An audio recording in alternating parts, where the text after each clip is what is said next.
and they're all nice and sparkly. You can wash these gloves, by the way. You can wash them off in tap water with a bit of soap, let them dry and use them again.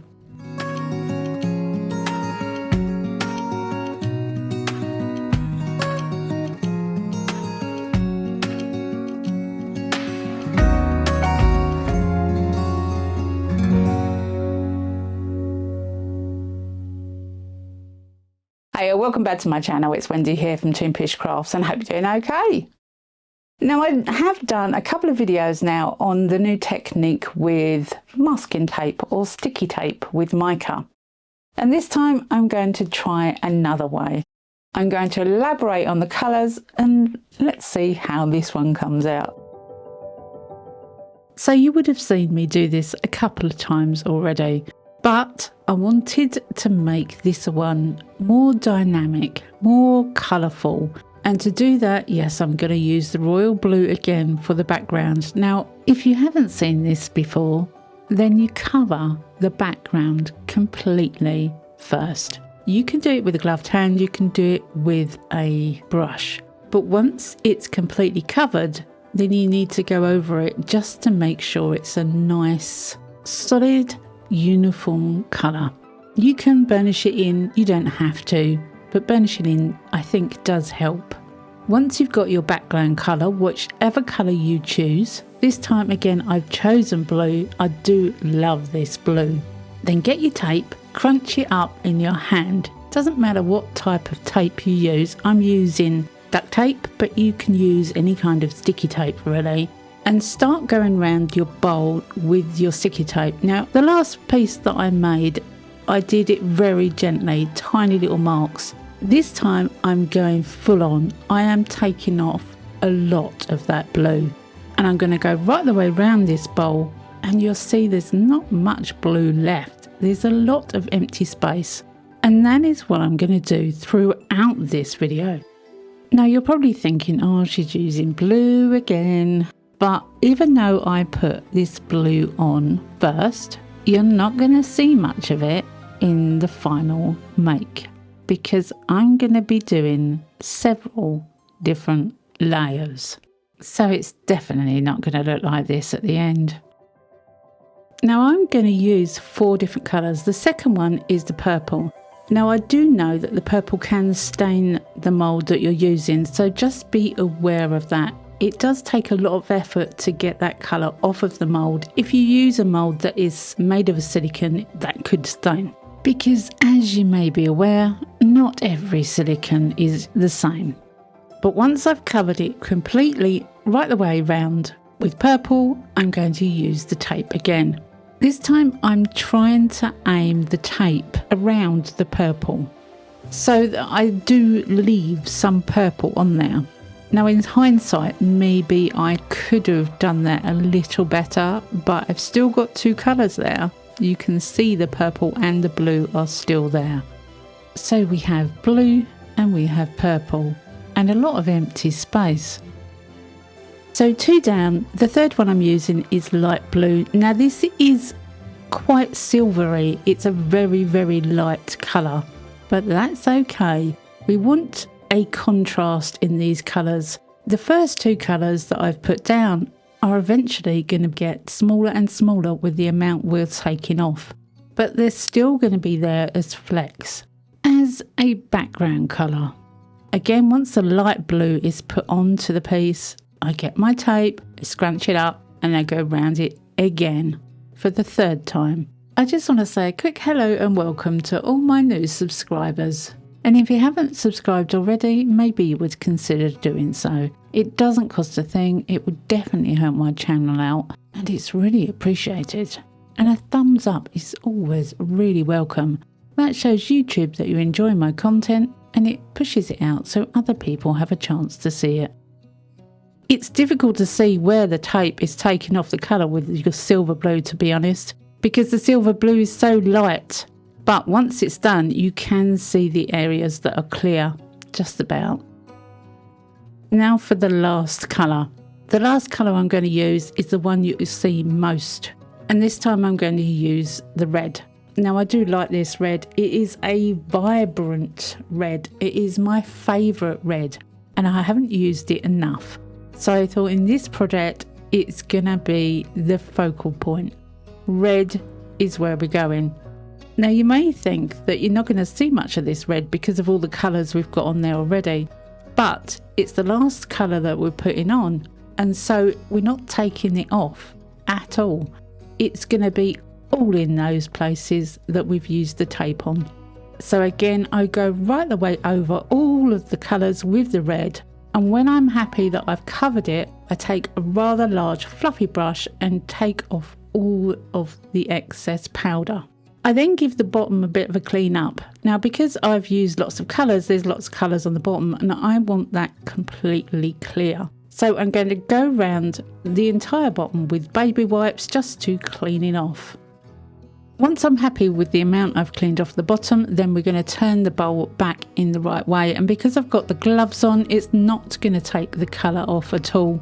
Bare hands probably would, but the gloves really do the trick. And they're all nice and sparkly. You can wash these gloves, by the way. You can wash them off in tap water with a bit of soap, let them dry and use them again. Now when it comes to the edge, I have cleaned up the edge quite extensively now, but I've used the tape around the edge to give it a crackle edge effect, so it's not a harsh line. I didn't film that unfortunately, but it's the same method as you would use on the main part of the body with the tape just round the edge. Now on this occasion I'm going to use a negative stencil.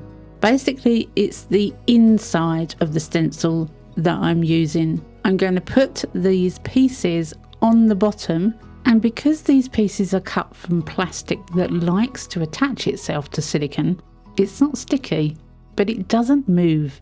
It's brilliant for making stencils for silicone, and I do actually sell this now. As I am such a big fan of this type of plastic for stencils, I've decided to stock some on Toonpish.com, and they are rather large pieces, bigger than A4, so check out Toonpish.com if you make your own stencils.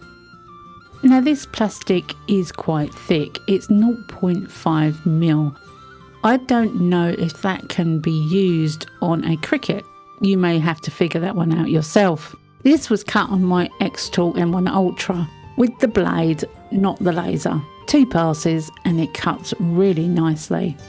And the graphics were downloaded from Creative Fabrica, and their link will be in the description box below the video, together with all the others for this video. If I miss any links, please do let me know in the comments section. And also I'm wondering whether I should sell negative stencils on the website. Let me know if that's something you would be interested in, because not everyone has a cutting device for a stencil, do they?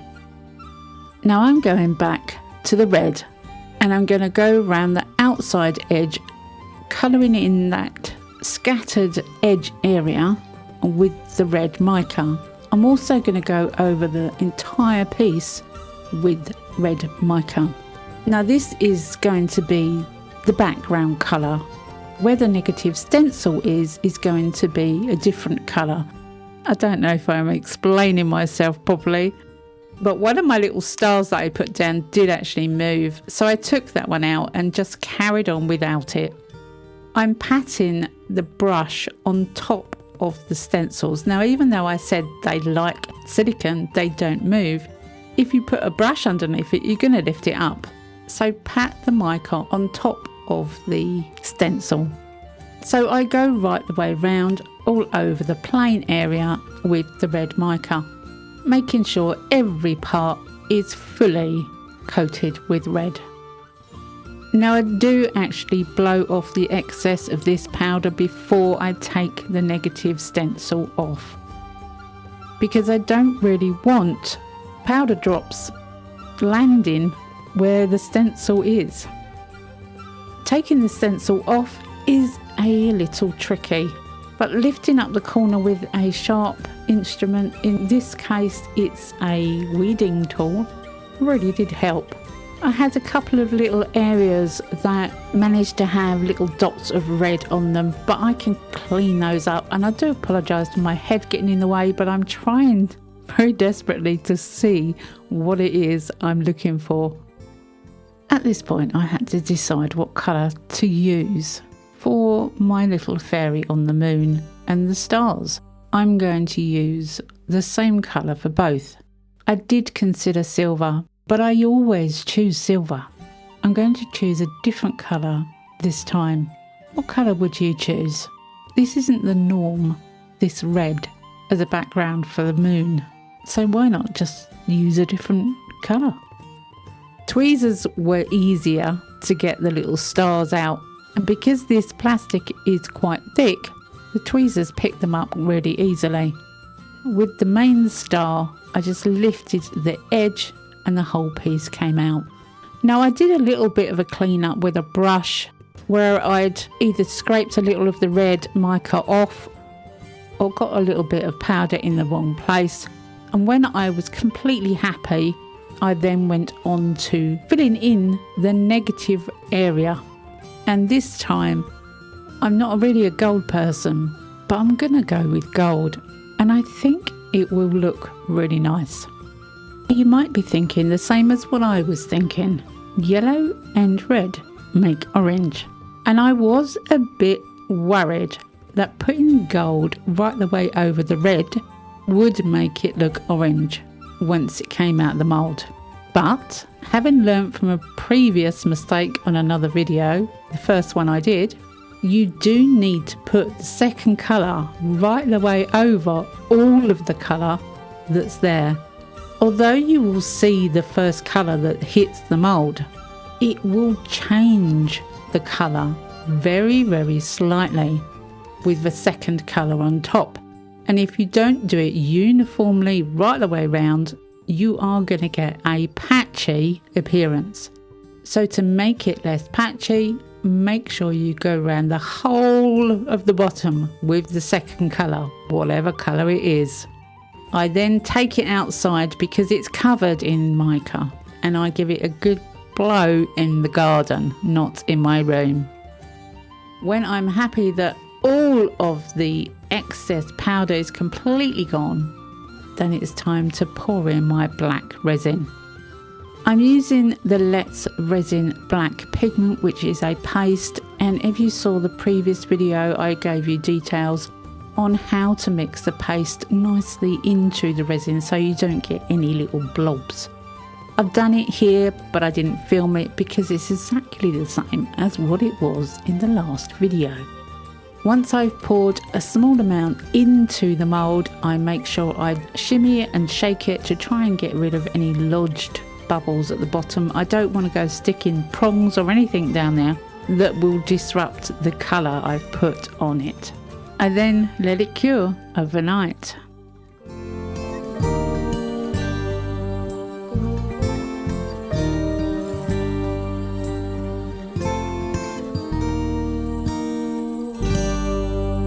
So the following day I can demould. Now I have demolded this bowl mould several times, and I think it's better to demould it when the resin is still a little soft.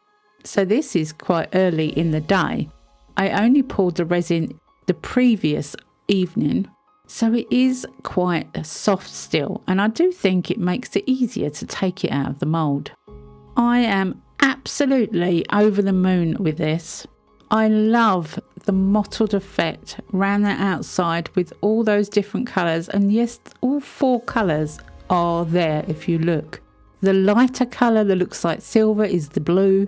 You have the dark blue and the purple, and then the red over the top. The edge of the picture at the bottom has blended beautifully with the sides, so I don't have a harsh circle around the edge at the bottom. It looks completely naturally blended. I put cork on the bottom with my own logo, and together with the moon that I made the other day, I think these bowls are absolutely wonderful. Well, I hope you've enjoyed this video, and I hope that you've got something out of it. Come back and see me next time, because you never know what I'm going to be up to. I never know what I'm going to be up to. Have a great week, Happy crafting, and bye for now.